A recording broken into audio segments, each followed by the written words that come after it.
Hello everyone, इस video में हम लोग देखेंगे कि लिमिट्स की ज़रूरत कहाँ पड़ रही है कंटिन्यूटी में। कंटिन्यूटी का अभी मैंने एक बेसिक था, एक वीडियो में बना चुका हूँ। दूसरा वीडियो में मैं आपको बताऊँगा कि लिमिट्स का कहाँ पे यूज करने वाला है। कंटिन्यूटी को सॉल्व करने के लिए लिमिट्स का यूज कहाँ पे पड़ेगा और क्यों लिमिट का यूज पड़ता है वो भी मैं आपको बताऊँगा। जैसे कि मैंने पिछले वाले वीडियो में मैंने ये क्वेश्चन लिया था, f(s) = 3, 3, 2 और s greater than 0, s smaller then 0 और s = 0।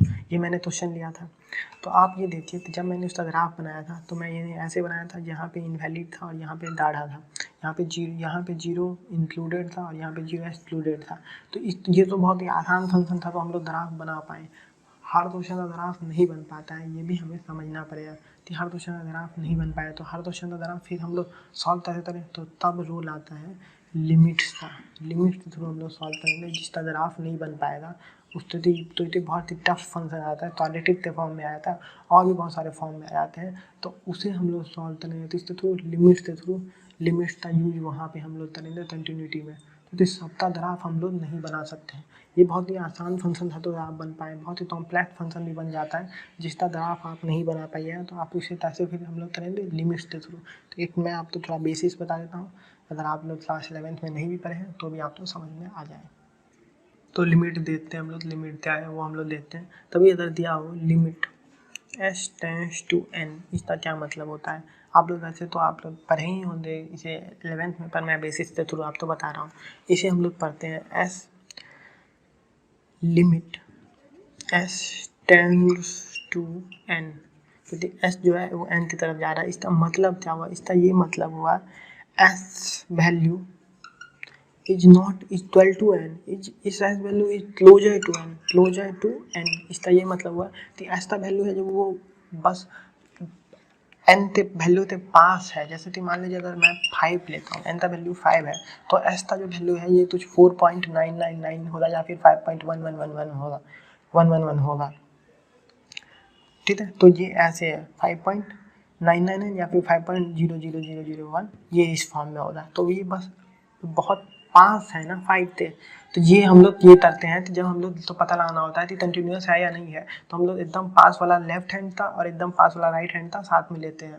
मान लो तो फंक्शन दे दिया और बोला कि 5 पे हमें चेक करना है कि ये जो फंक्शन है ये वैलिड है या नहीं वैलिड है। मान लो तो फंक्शन कुछ भी हो सकता है, f(s) = 3, 4, s > 5 और s smaller than equal to 5 और s ग्रेटर देन 5। तो यहाँ पे देखिए, यहाँ पे क्रिटिकल पॉइंट क्या है, क्रिटिकल पॉइंट यहाँ पे क्या है, या फिर ब्रेथ पॉइंट क्या है, जहाँ पे ब्रेथ हो रहा है। तो ब्रेथ पॉइंट यहाँ पे है, ब्रेथ पॉइंट क्या है, ब्रेथ पॉइंट यहाँ पे है 5।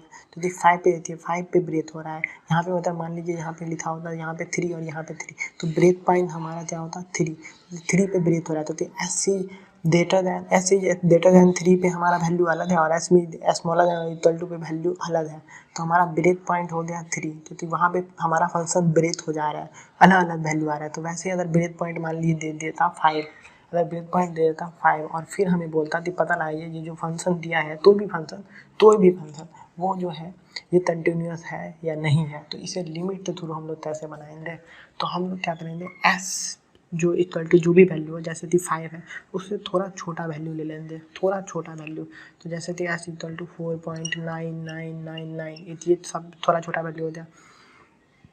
उसके बाद s = जो 5 है उससे थोड़ा बड़ा वैल्यू ले लेंगे, जैसे कि s = 5.00001, थोड़ा बड़ा वैल्यू हो गया। और जो s = 5 है, ये तीनों वैल्यू पे हम लोग चेक करेंगे फंक्शन को। अगर ये तीनों वैल्यू पे फंक्शन का वैल्यू सेम आ जाता है, मान लीजिए कि अगर मैं f(s) = s रखूँ, तो अगर ये तीनों वैल्यू पे फंक्शन का वैल्यू सेम आ जाता है, ये जब मैं 5 भी रखूँ तब भी वही आए, 5.0001 भी रखूँ तब भी वही वैल्यू आए, 4.999 रखूँ तब भी वही वैल्यू आए फंक्शन था, तो भी हम लोग लेंगे f(s) कंटिन्यूस। और तीनों पे अगर तीनों में से कोई 2 पे सेम आए और एक पे अलग भी आ गया तो वो कंटिन्यूस नहीं है, फंक्शन कंटिन्यूस नहीं होता। फिर हम बोलेंगे नॉन कंटिन्यूस। लेकिन यहाँ पे क्या है, अगर तीनों पे सेम आ गया तो फंक्शन इज कंटिन्यूस, ये हम लोग बोलेंगे। एक क्वेश्चन के थ्रू भी मैं आपको बताऊंगा, ये हम लोग बोलेंगे डिसकंटिन्यूटी तो आपको पता चल गया कि अगर तीनों में से किसी पे भी डिफरेंट आ गया तो वो डिसकंटिन्यूट हो जाए। जैसे कि मान लीजिए ये दोनों पे सेम आया पर इस पे डिफरेंट आ रहा है तो हम लोग बोलेंगे फंक्शन जो है वो कंटिन्यूस नहीं है बल्कि डिसकंटिन्यूट है। तो कंटिन्यूटी का तो ये मतलब है तीनों में सेम होना चाहिए और डिसकंटिन्यूटी में अगर तीनों वैल्यू पुट करें हमें सेम वैल्यू ना मिले तो हम लोग बोल रहे हैं डिसकंटिन्यूस फंक्शन है। अब हम लोग एक एग्जाम्पल लेते हैं और इसको और अच्छे से समझते हैं। लिमिट का आप समझे ना कि जब limit tends to s tends to 4.999 और लिमिट s टेंस टू 5.001 और लिमिट s टेंस टू 5 तीनों पे अगर वैल्यू सेम आ जाए फंक्शन का तो फिर हम लोग बोलेंगे कंटिन्यूस है और अगर तीनों पे डिफरेंट आ जाए अलग आए तो डिसकंटिन्यूस है। ये हमारा क्लियर हो जाए। अब एक एग्जाम्पल लेता हूँ मैं। तो ये मैंने एक एग्जाम्पल ले लिया फंक्शन था एफ एस इक्वल टू 3 तब होगा जब एस स्मॉलर दैन और इक्वल टू 0 होगा और एस ग्रेटर दैन 0 जब होगा तो फिर 4 होगा वैल्यू। तो ये हमने ले लिया। इसको मैं दोनों मेथड से सॉल्व करूँगा। पहले मैं इसको द्राफ्ट मेथड से सॉल्व कर देता हूँ। द्राफ्ट मेथड से हम लोग देख लेते हैं फिर मैं इसे आप तो नॉर्मल जो हमारा लिमिट वाला मेथड है उससे भी सॉल्व करके दिखा दूँगा। तो द्राफ्ट से मैं आपको प्लॉट कर देता हूँ और आप खुद ही बताओ कि ये कंटिन्यूस है या नहीं है। आप खुद बता दोगे। अब तो आप समझदार हो गए बहुत, आप तो समझ में आ गया होगा अच्छे से। तो अब आप अच्छे से बता पाओगे कि ये कंटिन्यूस है या नहीं है, ये आप बताओगे। तो आप देखो जब एस की वैल्यू स्मॉलर है, स्मॉलर मतलब क्या नेगेटिव साइड और इक्वल टू 0 है तो फिर वैल्यू क्या है 3 है। तो स्मॉलर जब है और इक्वल टू भी है मतलब यहाँ क्या है S0 जो है वो इंक्लूडेड है तो फिर क्या होगा हमारा वैल्यू क्या होगा फिर हमारा वैल्यू 3 होगा। और जब S ग्रेटर देन 0 है, S जब ग्रेटर देन 0 है तो वैल्यू 4 है जिसमें 0 इंक्लूडेड नहीं है। तो 0 इंक्लूडेड नहीं है तो ये सर्कल बना देंगे और ये। तो अब बताओ ग्राफ कंटिन्यूस है या नहीं है। बिल्कुल नॉन कंटिन्यूस है। नॉन कंटिन्यूस या डिसकंटिन्यूस, बहुत में डिसकंटिन्यूस भी बोला जाता है। तो नॉन कंटिन्यूस या फिर डिसकंटिन्यूस जो भी फॉर्म आप बोलना चाहो तो हमारा ये पता चल गया कि नॉर्म हमारा जो ग्राफ है वो डिसकंटिन्यूस है। क्लियर हो गया क्योंकि यहाँ पे एस हमारा इंक्लूडेड था और यहाँ पे एक्सक्लूडेड। यहाँ पे हम एस इक्वल टू 0 हमारा इंक्लूडेड था, यहाँ पे एस इक्वल टू 0 एक्सक्लूडेड था। तो हमने एस इक्वल टू 0 तो ऐसे रिप्रेजेंट करते हैं वो आप देख चुके हैं, इंक्लूडेड तो ऐसे रिप्रेजेंट करते हैं वो आप देख चुके हैं। अगर smaller than S smaller than 0 हो तो हमारे कैसे लिखते हैं वो आप प्लॉट करते हैं वो आप देख चुके हैं और ग्रेटर देन हो तो कैसे प्लॉट करते हैं वो आप देख चुके हैं। तो ये सब क्लियर आप तो हो गया होगा। अब लिमिट के थ्रू मैं आपको बताऊँ तो लिमिट के थ्रू आप कैसे इसको बना सकते हैं। तो सेकेंड मेथड लिमिट के थ्रू हम लोग सॉल्व करने वाले हैं। इसमें ब्रेक पॉइंट कहाँ है, ब्रेक पॉइंट हमारा कितना पे है 0 पे है। हमारा ब्रेक पॉइंट जो है वो क्या है 0 है। ब्रेक पॉइंट पे हमारा 0 है तो ये एस इक्वल टू 0। अब देखिए एक लिमिट कहाँ जाएगा, लेफ्ट हैंड लिमिट हमारा कहाँ जाएगा 0.00009 ऑलमोस्ट इक्वल टू 0 हो जाएगा। और राइट हैंड लिमिट कहाँ हमारा जाएगा प्लस 0.00001। क्लियर है। तो ये हमारा क्या हो गया राइट हैंड लिमिट और ये हमारा हो गया लेफ्ट हैंड लिमिट। ये दोनों लिमिट आ गया। इसको हम लोग कैसे रिप्रेजेंट करते हैं एस टेंस टू 0 माइनस मतलब 0 से थोड़ा सा छोटा तो ऐसे रिप्रेजेंट करते हैं। और ये limit s tends to 0 plus मतलब 0 से थोड़ा सा बड़ा तो उसको ऐसे रिप्रेजेंट करते हैं। दोनों रिप्रेजेंटेशन भी आप समझ चुके हैं। ये हमारा है लेफ्ट हैंड लिमिट, ये हो इसे बोलते हैं और इसे बोलते हैं राइट हैंड लिमिट।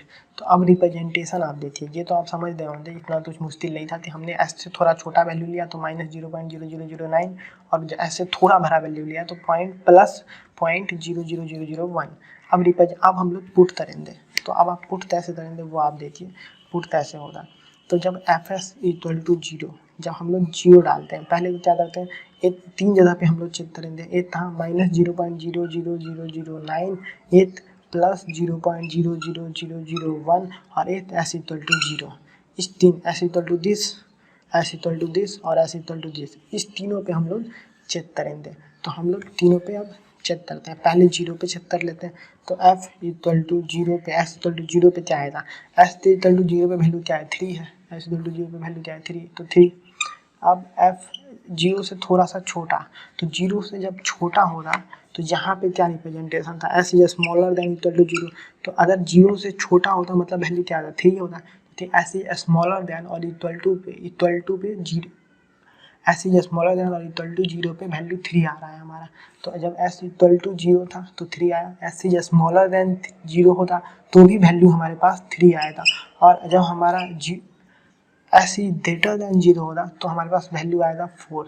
तीनों सेम आ रहा है, सेम बिल्कुल सेम नहीं आ रहा है तो हमारे देखिए यहाँ पे limit s tends to 0 minus, और यहाँ पे limit s tends to 0 plus, ये है हमारा। तो जब 0 माइनस मतलब क्या, 0 से थोड़ा सा छोटा, जब थोड़ा सा छोटा वैल्यू हम लेंगे 0 से थोड़ा सा छोटा वैल्यू, तो वो इक्वल टू 3 आ रहा था फंक्शन में, हमें दिया ही हुआ है। और 0 से जब थोड़ा बड़ा वैल्यू लेंगे, मतलब 0 से थोड़ा बड़ा वैल्यू, तो s ग्रेटर देन 0 जब भी होता तो वो वैल्यू 4 के इक्वल होगा, और s स्मॉलर देन होता तो वो 3 के इक्वल होता, और s इक्वल टू 0 होता तो वो भी 3 के इक्वल होता। ये हमें गिवन है। तो जब s इक्वल टू 0 था तो वो 3 के इक्वल हो गया, जब s स्मॉलर देन 0 था तो वो भी 3 के इक्वल हो गया, जब s ग्रेटर देन 0 था तो वो 4 के इक्वल हो गया। तो इससे हम लोग क्या पता चला कि ये तीनों वैल्यू सेम नहीं आया, बल्कि तीनों वैल्यू सेम आना चाहिए तो फंक्शन कंटिन्यूअस होता है, पर कंटिन्यूअस नहीं है, मतलब क्या है, ये फंक्शन डिसकंटिन्यूअस है। तो तीनों वैल्यू हमारे पास सेम नहीं आया। तो अब तो ये कॉन्सेप्ट क्लियर आ जाएगा। अब थोड़ा बेसिक कॉन्सेप्ट और देख लेते हैं, उसके बाद ये हमारा खत्म हो जाएगा। कंपोजिट फंक्शन भी मैं थोड़ा आपको बेसिक बता दूंगा। तो कुछ इंपॉर्टेंट पॉइंट जो कंटिन्यूटी के लिए बहुत इंपॉर्टेंट है, 4 पॉइंट में डिस्कस करूँगा, आपका बहुत सारा डाउट इससे क्लियर होने वाला है, बहुत सारा कॉन्सेप्ट क्लियर होने वाला है इससे। तो पहला, f of s plus g of s क्या होगा अगर f of s function continuous है और g of s function continuous है, तो f of s plus g of s function क्या होगा, ये भी कंटिन्यूस होगा एट ऑल पॉइंट, सारे पॉइंट पे ये भी कंटिन्यूस होगा। अगर f of s minus g of s क्या होगा, तो ये भी कंटिन्यूस होगा एट ऑल पॉइंट, ये भी सारे पॉइंट पे कंटिन्यूस होगा। तीसरा, f of s into g of s क्या होगा, तो ये भी कंटिन्यूस होगा एट ऑल पॉइंट, सारे पॉइंट पे कंटिन्यूस होगा। अब आप बताओ f of s upon g of s क्या होगा, ये भी कंटिन्यूस होगा at all point except the point where g of s equal to 0, मतलब g of s equal to 0 नहीं होना चाहिए। फॉर एग्जाम्पल अगर मैं लिख लूँ s बाई एस माइनस 5 है, तो ये कंटिन्यूस होगा ऑल पॉइंट पे एक्सेप्ट s इक्वल टू 5 नहीं होना चाहिए। तो अगर यहाँ पे भी 5 हो जाए, s इक्वल टू 5 ले लिए, तो यहाँ पे भी 5, यहाँ पे भी 5, तो ये क्या आ जाएगा s बाई 0, जो कि क्या हमें पता है नॉट डिफाइन होता है, तो हमारा फंक्शन ही नॉट डिफाइन हो जाए। तो फंक्शन तो हमारा डिफाइन होना चाहिए ना, तो जी ऑफ एस जो है वो 0 नहीं होना चाहिए, मतलब G of S can't be 0, G of S 0 नहीं होना चाहिए। तो वो पॉइंट तो छोड़ते बाकी सारे पॉइंट पे ये वैलिड होता है। मान लीजिए वही मैंने एग्जांपल लिया s बाई एस माइनस 5, तो 5 पॉइंट तो छोड़ते बाकी सारे पॉइंट पे ये फंक्शन वैलिड होगा। तो ये मैंने ये चारों पॉइंट इंपॉर्टेंट है, ध्यान रखिएगा। यूज़ करूँगा मैं इसको, जब मैं क्वेश्चंस बनाऊंगा तो मैं इसको यूज़ करूँगा। थोड़ा अब मैं आपको कंपोजिट के बारे में बता देता हूँ, कंपोजिट फंक्शन के बारे में। उसके बाद हम लोग एक्सरसाइज पे चलेंगे, कॉन्सेप्ट कंप्लीट हो गया पूरा। अब हम लोग डिस्कस करेंगे कंपोजिट फंक्शन क्या होता है, उसके बारे में मैं डिस्कस करने वाला हूँ। तो कंपोजिट फंक्शन कुछ नहीं होता, फंक्शन ऑफ फंक्शन तो हम लोग बोलते हैं कंपोजिट फंक्शन। जैसे फंक्शन का फंक्शन मतलब क्या, function of function is composite function. जैसे कि मान लीजिए एफ ऑफ एस एक फंक्शन है और एक फंक्शन है जी ऑफ एस, तो फंक्शन ऑफ फंक्शन मतलब इसको अगर हम लिखते हैं ऐसे f of g of s, तो ये हो जाएगा कंपोजिट फंक्शन, क्योंकि ये एक फंक्शन था और ये एक फंक्शन था, तो फंक्शन ऑफ फंक्शन हो गया ना, यही हमारा डिफिनीशन है कि फंक्शन ऑफ फंक्शन हो गया ना, तो हम लोग बोलते हैं कि ये जो फंक्शन है ये कंपोजिट फंक्शन हो। एक एग्जाम्पल के तौर पे मैं एक एग्जाम्पल भी ले लेता हूँ।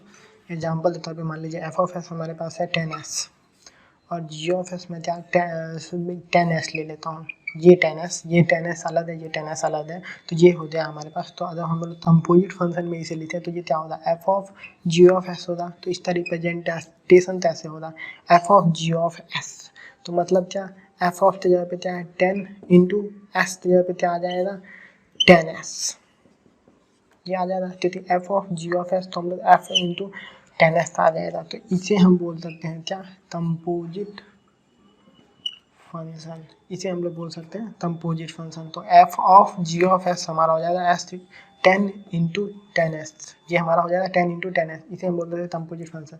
अगर सीधा भाषा में हम लोग बोले तो सीधा भाषा में ये हुआ कि फंक्शन ऑफ फंक्शन, मतलब फंक्शन के अंदर भी एक फंक्शन होगा। जैसे नॉर्मली हम लोग फंक्शन के अंदर एक वेरिएबल होता है ना, पर यहाँ पे फंक्शन के अंदर भी एक फंक्शन होगा। ये है। नॉर्मली तो ऐसे होता है, लेकिन ये फंक्शन ऑफ तो हम बोलेंगे कंपोजिट फंक्शन, और अगर फंक्शन के अंदर वेरिएबल होता है तो फिर तो उसको हम लोग नॉर्मल फंक्शन बोलते हैं, जो हमारा फंक्शन है ये, जिसमें एस हमारा एक वेरिएबल है। लेकिन यहाँ पे होता फंक्शन होगा और उसके अंदर एक और फंक्शन होगा, फिर वेरिएबल होगा, तो वो ऐसे होगा। तो हम बोल देंगे ये क्या हो गया, ये हमारा हो गया कंपोजिट फंक्शन। तो उम्मीद करता हूँ बेसिक्स हमारा खत्म हो गया है, पूरा बेसिक्स कंप्लीट हो चुका है। इससे ज़्यादा बेसिक्स आपको जानने की ज़रूरत नहीं है। बाकी क्वेश्चंस के साथ हम लोग और जो भी बेसिक्स होंगे वो सब आपको बताऊँगा मैं। कंटिन्यूटी सब कंप्लीट हो चुका है, कंटिन्यूटी का। अब क्वेश्चंस पे आएंगे अगले वीडियो में। अगर आपको पसंद आए तो सब्सक्राइब करिए, जल्द ही वो सब वीडियो भी आने वाले हैं, तो सब्सक्राइब करें। दोस्तों तो बताइए, और भी मैंने यूनिवर्सिटी में मैट्रिक पढ़ा चुका है, मैट्रिक्स पढ़ा दिया है, वो सब भी आप जाके देखिए, प्लेलिस्ट में जाइए, सारा आपको मिल जाएगा कंप्लीट। Thank you.